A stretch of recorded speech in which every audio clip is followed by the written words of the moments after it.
এখন আসুন ওই যদি বড় ফাঁসের জাল যদি আমরা পাতলাম তাহলে ওর ফাঁক দিয়ে কি ছোট ছোট মাছ আসা যাওয়া করতো। তাহলে এখন যদি ছোট মাছের কেউ যদি আশা করে তাহলে সে কি বড় মাছ পাবে? পাবে না। দ্যাটস ওয়াই আপনি যদি ব্র্যান্ড অ্যাম্বাসাডর হতে চান, 3 লাখ টাকা আয় করতে চান, তাহলে আপনাকে ছোট ছোট বিষয়গুলোকে আপনাকে কি করতে হবে? আপনাকে ওইটার দিকে তাকানোই যাবে না। এই হচ্ছে মূলত বিষয়। তো চলুন আমরা আমাদের 5টা কারণ আমরা খুঁজে বের করলাম। আজকে আমি যেটা বলছি সেটা হচ্ছে যে হাউ টু বিকাম প্রফেশনাল, কিভাবে আপনি একজন প্রফেশনাল হতে পারেন। সেবা অনলাইন বাংলাদেশ লিমিটেডে আজকে কিন্তু আমরা আলোচনা করছি মাত্র 30 দিনের কাজ, বাট কিভাবে একটা ব্যক্তি প্রফেশনাল হয় এই যে যদি আমরা একটু রিসার্চ করি, এটা নিয়ে যদি একটু কথা বলি, তাহলে দেখুন আমাদের সমাজে যারা প্রফেশনাল আছে, প্রফেশনাল সাধারণত কারা আমরা একটু শুনি আপনাদের কাছ থেকে। প্রফেশনাল কারা? ডক্টর, তারপরে টিচার, গুড, তারপরে ব্যাংকার, তারপরে লয়ার, প্রফেশনাল।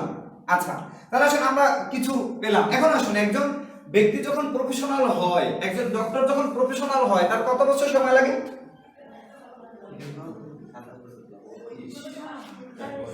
7-8 বছর।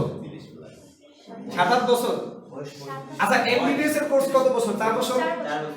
4 বছর মানে কিন্তু 8 পর্যন্ত লেখাপড়া করা, মানে 8 পর্যন্ত কি অ্যাজ ইউজুয়াল।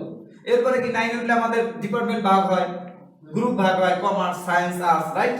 ঠিক সেম এমবিবিএস কোর্সটা কিন্তু ঠিক সেম। এরপরে কিন্তু আপনি কি সার্জারি বিভাগে যাবে নাকি মেডিসিন বিভাগে যাবে, এই পরবর্তীতে কিন্তু আলোচনা, রাইট কিনা? এখন আসুন তাহলে একজন ডক্টরের অ্যাট লিস্ট আপনার মিনিমাম 10 ইয়ার্স লাগে একজন পরিপূর্ণ ডক্টর হতে, রাইট? আচ্ছা, একজন চার্টার্ড অ্যাকাউন্টেন্টের কথা যদি বলি, ঠিক সেম কত বছর? 5-7 বছর, রাইট? তাহলে এবার দেখুন প্রত্যেকটা প্রফেশন, একজন ইঞ্জিনিয়ার তারও কি লেখাপড়া করতে হয় না? তাহলে মিনিমাম 4-5 বছর।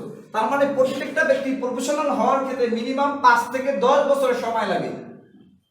বাট আমরা সেবা অনলাইনে যারা আসি, আমরা 1 মাস শেষে আমরা ক্লান্ত হয়ে যাই, স্যার আমার কি কেমন মনে হয়। এখন আসুন শুধুমাত্র কি তারা ওই 5 থেকে 10 বছরই থাকে? আচ্ছা বলেন তো, এই যে 5 থেকে 10 বছর আমরা যদি একজন ডক্টরকে দিয়ে উদাহরণ দেই, একজন ডক্টর তিনি যখন লেখাপড়া করেন এই 10 বছরের জীবনে প্রত্যেকটা বছর কি তাকে এক্সাম দিতে হয় কি হয় না? হয়। তাহলে দেখেন প্রত্যেকটা ডক্টরকে এক ফার্স্ট কি করতে হয়? এডুকেশন শিখতে হয়, রাইট? শিখতে হয়। এবার দেখুন এই যে একটা মাসে লেখাপড়া করছে, প্রত্যেকটা বছরে এবার কি করতে হয়? তাকে এক্সাম দিতে হয়, রাইট? তাকে কি করতে হয়? এক্সাম দিতে হয়। এই এক্সামে যদি সে ফেল করে তাহলে কি সে পরবর্তী বছরে দিতে পারে না? পাস করা দরকার আছে, পাস করতে হয়, রাইট? সার্টিফিকেট হতে হয়, পাস করতে হয়।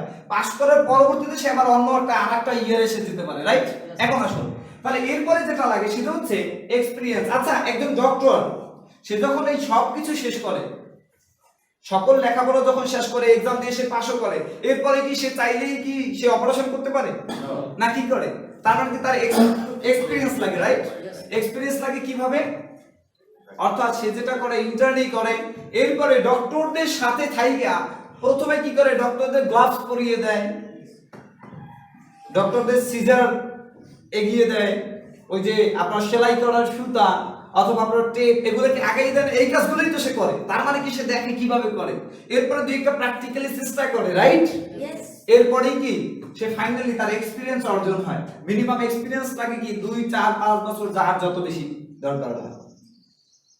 এবার আসুন যখন এই কাজগুলো সম্পূর্ণ হয় তখন একজন ডক্টরের মধ্যে কিছু ইথিক্স ডেভেলপ হয়।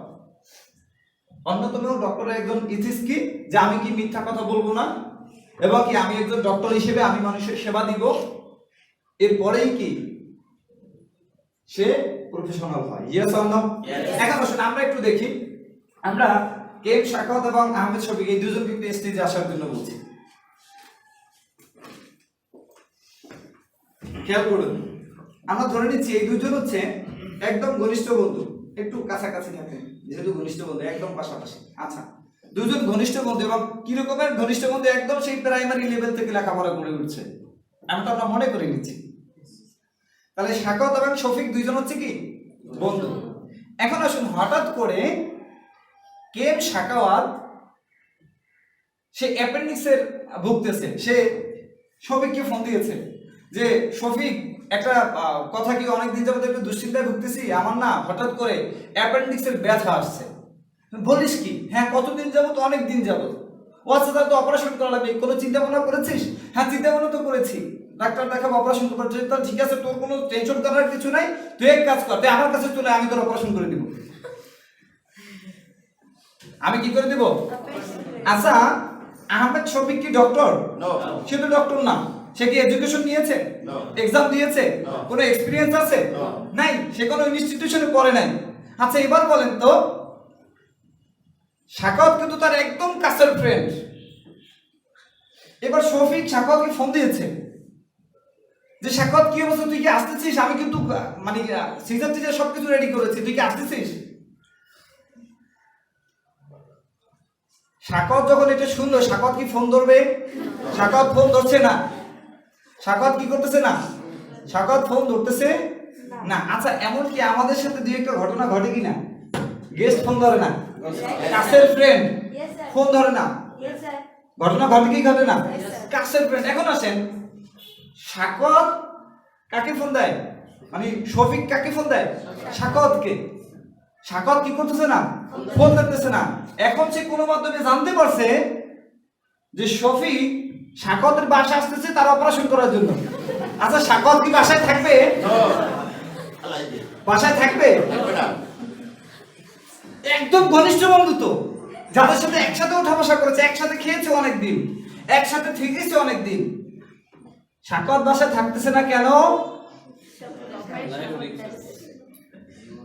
কেন? আচ্ছা, তাহলে দেখুন, ঠিক সেম ভাবে করে এর কারণ কি? এর কারণটা কি? এর কারণ হচ্ছে সে কি, আহমেদ শফিক কোথাও থেকে এক্সাম মানে এডুকেশন নেয় নাই, এক্সাম দিয়ে সে সার্টিফিকেট হয় নাই, সে পাস করে নাই, তার কাছে কি নাই? এক্সপেরিয়েন্সও নাই। যার কারণে কি শফিকের ফোন সাকাওয়াত ধরছে না। ইভেন কি যখন শুনছে আমার ঘনিষ্ঠ বন্ধু আসতেছে, তখন সে পালাইছে বাড়ি দিয়ে, অন্য জায়গায় চলে গেছে, অন্য জায়গায় চলে গেছে। Yes or no? এখন আসুন, একটু হ্যামার দরকার আছে নাকি? আমরা একটু জানি যে আসলে আমি সঠিক বলছি কিনা। আচ্ছা, তাহলে ওই যে শেষ পর্যন্ত এটা কিন্তু করতে হবে। রাজি আছি সবাই? আচ্ছা, এখন আসুন, ঘটনা এটা ঘটলো, কিন্তু আহমেদ শফিক হচ্ছে একজন ডক্টর। সে লেখাপড়া করেছে, এডুকেশন নিয়েছে, তা সে এক্সাম দিয়ে সার্টিফাইড হয়েছে, তার এক্সপিরিয়েন্স আছে, এবং সে কি ভালো মানের একটা চেম্বারও সে দিয়েছে। এবার আসুন, এবারও কিন্তু সাকাওয়াত কি তার ঘনিষ্ঠ বন্ধু। এবার দেখুন, সাকাওয়াত তাকে ফোন দিয়ে বলছে কি, শফিক, তুই তো আমার বন্ধু মানুষ, তোর সাথে অনেক দিনের ওঠা বসা, কিন্তু তুই তো এখন অনেক মানে ব্যস্ত, তুই অনেক সিনিয়র হয়ে গেছিস, তুই একটা প্রফেশনাল ভালো আছিস, কিন্তু একটা বিষয় তো বন্ধু হিসেবে তো তোর কাছে না বললেই নয়। সেটা কি? যে বন্ধু, আমার আসলে অনেক দিন যাবত কি এইভাবে করে আমার অ্যাপেন্ডিক্সের ব্যথা, এখন তুই তো এইগুলো করিস, এখন বল তোর কি সময় হবে আমাকে একটু দেখার? Yes or no? ইয়েস। এখন আসুন, তো এটা কখন হয়? যখন শফিক কি প্রফেশনাল। তাহলে দেখুন, একই ঘটনা দুইটা আলাদা হলো কিনা? ধন্যবাদ আপনাদেরকে, থ্যাংক ইউ। এদের জন্য একটা করতালি হোক। একটু চিন্তা করে দেখেন, সেম ব্যক্তি ঘটনা কিন্তু কি আলাদা আলাদা, রাইট? তাহলে একটা বিষয় হচ্ছে এখানে, আপনাকে তাহলে কি হতে হবে? প্রফেশনাল। Yes or no? এখন আসুন, যদি আপনি প্রফেশনাল না হন, তাহলে আপনার ক্ষেত্রে ঠিক সেম ঘটনাটা ঘটবে। এখন আসুন, ওই যে এবার দেখুন, যখন একটা ফ্রেন্ড খুব কাছের হয়, সে যখন ফোন ধরে না, তখন আমরা কি বলি? তুই আমার কাছের ফ্রেন্ড, তুই আমার সাথে জয়েন করলি না। আবার অনেক সময় ফিলিংসটা এইভাবে হয়, আমার কাছের বন্ধুই জয়েন করলো না, এই ব্যবসা আমার দ্বারা হবে না। কিন্তু কেন হলো না? আমরা কি বাস্তব উদাহরণে কি আমরা বুঝতে পেরেছি? এটাই মূলত বাস্তবতা। এখন আসুন, তার মানে এই যে ডক্টরের ক্ষেত্রে, সে যে ডক্টর হলো, একটা ইনস্টিটিউশন আছে কি নাই? সে লেখাপড়া করছে একটা প্রতিষ্ঠানে। একজন ডেন্টিস্ট যখন সে ডেন্টাল ডিপার্টমেন্টের ডক্টর হয়, তারও কি লেখাপড়া করতে হয় কিনা? একজন চার্টার্ড অ্যাকাউন্টেন্ট তার দরকার আছে কিনা? যে এমবিএ করে তার কি একটা ইনস্টিটিউশন আছে কিনা? যে ব্যক্তি ইসলামিক শিক্ষায় শিক্ষিত হয় তার কি একটা ইনস্টিটিউশন আছে কিনা? আছে। কিন্তু নেটওয়ার্ক মার্কেটিং এর জন্য আপনার কোন ইনস্টিটিউশন আছে বাংলাদেশে? তাহলে এটা শিখতে হবে কাদের থেকে? যারা এই বিষয়ে এক্সপেরিয়েন্স আছে, যারা প্রফেশনাল, তাদের থেকে মূলত ইনফরমেশন গুলো নিতে হবে। আমি কি বুঝাতে পেরেছি? এখন আসুন, আপনি যদি এই অর্জনটা না নিয়ে যদি আপনি কোনো ব্যক্তিকে ইনভাইট করেন, সেখানে যদি রেজাল্ট না আসে, এখন আসুন, তার মানে আপনাকে প্রফেশনাল হতে গেলে কিন্তু মিনিমাম 5 থেকে 6 বছর আপনাকে এই বিজনেসটা প্র্যাকটিস করতে হবে। কিন্তু আমরা 5 থেকে 6 বছর তো দূরের কথা, আমরা প্রথম 2 মাসে রেজাল্ট না আসলে আমরা হতাশ। কি হচ্ছে স্যার, আমার তো পকেট ফাঁকা, আমার ইনকাম হচ্ছে না, আমি পারছি না, আমার দ্বারা হবে না। তাহলে দেখুন, একজন ডক্টর যেভাবে করে 1 বছর লেখাপড়া করার পরেই সে কি পায় না, সে আপনার এক্সাম, এমনটাও যদি হয়, দেখুন সে লেখাপড়া করেছে কিন্তু কোনো এক্সাম দেয় না, সে সার্টিফিকেট হয় না, সে কি ডক্টর? ডক্টর না। তাহলে আপনি কিভাবে বোঝেন যে মাত্র 2 মাস এই বিজনেসটা কন্টিনিউ করে আপনি একজন প্রফেশনাল হয়ে গেছেন? রাইট। তাহলে বিষয় হলো এখানে দেখুন, আপনি যতক্ষণ না প্রফেশনাল হচ্ছেন, যতক্ষণ না পর্যন্ত এই বিষয়ে একজন কাস্টমারের সমস্যার সমাধান দিতে না পারছেন, ততক্ষণ পর্যন্ত একজন কাস্টমার আপনার সাথে সিদ্ধান্ত নিবে না। এবং এটাই বাস্তবতা। তাহলে এখন আসেন, একজন ডক্টরের শিক্ষাটা, একজন ডক্টর সে লেখাপড়া করে সার্টিফিকেট হচ্ছে, সবকিছু ওকে, বাট সেই ডক্টর যদি ল করতে যায়, কোর্টে যদি প্র্যাকটিস করতে যায়, তাহলে কি সে করতে পারবে? তার ওই জ্ঞান কি লয়ের ক্ষেত্রে কোনো কাজে লাগবে? লাগবে না। তার মানে অনেকে আমরা এমবিএ কমপ্লিট করেছি, মাস্টার্স কমপ্লিট করেছি, আপনি শুধু ভাবটা নিলেন কি, আরে আমি তো এমবিএ কমপ্লিট করে, আমার বয়স 50 বছর, আমি কি কম বুঝি নাকি? কি একজন ডক্টর যদি গিয়ে উকিলের কাছে বলে যে আমি কি আপনার থেকে কম বুঝি, আমি একজন ডক্টর, দেখেন আমি কি করি, কি সে কি পারবে? সে কি সেই আইনের ধারাগুলো জানে? ঠিক সেম ভাবে করে আপনাকে মাথায় রাখতে হবে, আপনি আজকে যত শিক্ষিতই হন না কেন, যদি আপনি নেটওয়ার্ক মার্কেটিং আপনার এক্সপেরিয়েন্স না থাকে, যাদের সাথে আপনি কাজ করেন তাদের কাছে আপনাকে সঁপে দিতে হবে যে স্যার আমি আপনার সাথে আছি, আপনি আমাকে শিখিয়ে দিবেন। জাস্ট আমি আপনাকে কথা দিলাম, আমি এই বিজনেসের সাথে আছি, আপনি আমাকে হেল্প করবেন, এতটুকু শুধু আমাকে আশ্বাস দেন। আমি এই বিজনেসটা করতে চাই, আমি ব্র্যান্ড অ্যাম্বাসেডর হতে চাই। Yes or no?